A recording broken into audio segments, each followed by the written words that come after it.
पूर्व deputy mayor Neeraj Singh समेत 4 के हत्याकांड मामले में बुधवार को आए फैसले के बाद एक बार फिर अभियोजन पक्ष को कोर्ट ने झटका दिया है। संजीव सिंह की ओर से सजा दिलाने के लिए फर्जी दस्तावेज बनाकर कोर्ट में दाखिल कराना और झूठी गवाही देने की शिकायत करते हुए कोर्ट में आवेदन दिया था। वहीं संजीव सिंह की ओर से उनके अधिवक्ता मोहम्मद जावेद ने एमपी एमएलए कोर्ट में याचिका लगाई थी। वहीं एमपी एमएलए कोर्ट के न्यायाधीश दुर्गेश चंद्र अवस्थी ने उस पर सुनवाई करते हुए कांड के अनुसंधानकर्ता निरंजन तिवारी और एपीपी सत्येंद्र कुमार राय को नोटिस निर्गत किया है। इस मामले की अगली सुनवाई 8 सितंबर को होनी है। वहीं उल्लेखनीय है कि नीरज सिंह हत्याकांड के आरोपी संजीव सिंह को गलत मंशा से सजा दिलाने हेतु फर्जी दस्तावेज बनाकर कोर्ट में दाखिल करने और झूठी गवाही देने की शिकायत की थी। वहीं संजीव सिंह के अधिवक्ता मोहम्मद जावेद ने एमपी एमएलए कोर्ट में याचिका लगाकर न्याय की गुहार लगाई थी।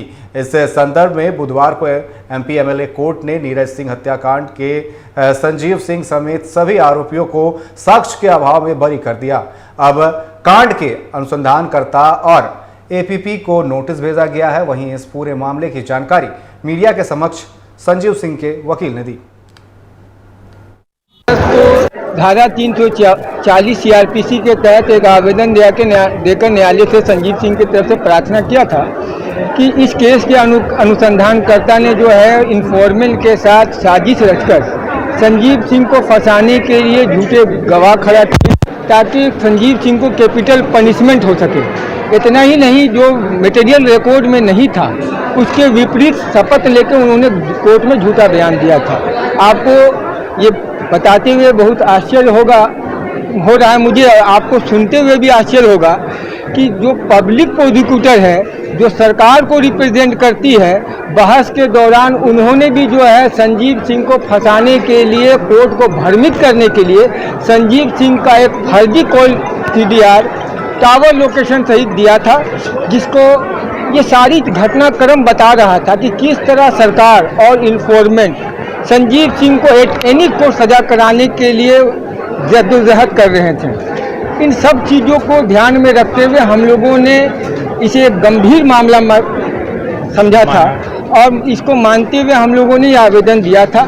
आज आपको ये शेयर करते हुए बहुत खुशी हो रही है कि माननीय न्यायालय ने इसे बहुत गंभीरता से लिया है, क्योंकि ये एडमिनिस्ट्रेशन ऑफ जस्टिस के साथ जो है इंटरफेरेंस था और उन्होंने उस समय के जो अनुसंधानकर्ता थे जिन्होंने फर्जीवाड़ा किया, झूठी गवाही दी, निरंजन तिवारी तत्कालीन थाना प्रभारी सरायढेला और केस के वर्तमान additional public prosecutor Satyendra Kumar Rai के खिलाफ नोटिस निर्गत किया है। ये अपने आप में भी एक ऐतिहासिक निर्णय है जो स्वागत योग्य है। ये आने वाले दिनों के लिए ऐसे जो पुलिसकर्मी जो इस तरह का हथकंडा अपनाते हैं अभियुक्तों को फंसाने के लिए, उसके लिए भी एक संदेश है, स्वच्छ समाज के लिए भी एक शुभ संदेश है।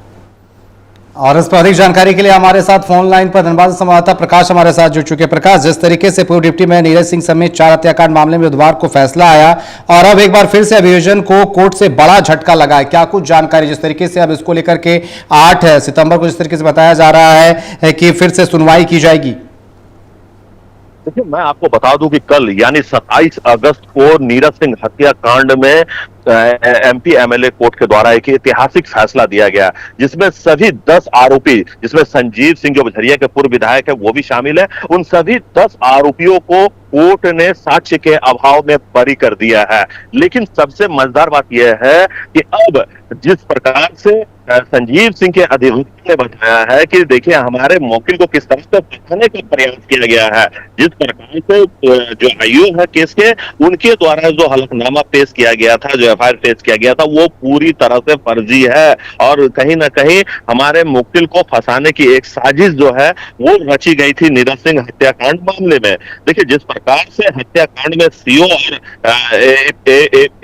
एसीपी जो है उनको भी नोटिस कोर्ट के द्वारा भेजा गया है और 8 सितंबर को सभी को हाजिर रहने के लिए कोर्ट में कहा गया है। तो जावेद खान संजीव सिंह के कहना है कि देखिए हमारे मुवक्किलों को जिस प्रकार से फंसाया गया, 8 साल तक जिस प्रकार से जेल में उन्हें रखा गया है, उन सभी का हिसाब लिया जाएगा। क्योंकि अगर कोई बेगुनाह है तो फिर उसे फंसाने की साजिश जिस प्रकार से की गई है, तो उन सभी को कोर्ट पे आके जवाब देना होगा। और इसीलिए इस कारण कोर्ट के द्वारा जो एमपी एमएलए कोर्ट है उनके द्वारा नोटिस जारी कर दिया गया है। 8 सितंबर का डेट रखा गया है अगली सुनवाई का। और साक्ष्य के अभाव में सभी आरोपियों को कोर्ट ने कल बरी कर दिया है। जी प्रकाश, आपका बहुत बहुत धन्यवाद हमारे साथ जुड़ने के लिए और तमाम जानकारी देने के लिए।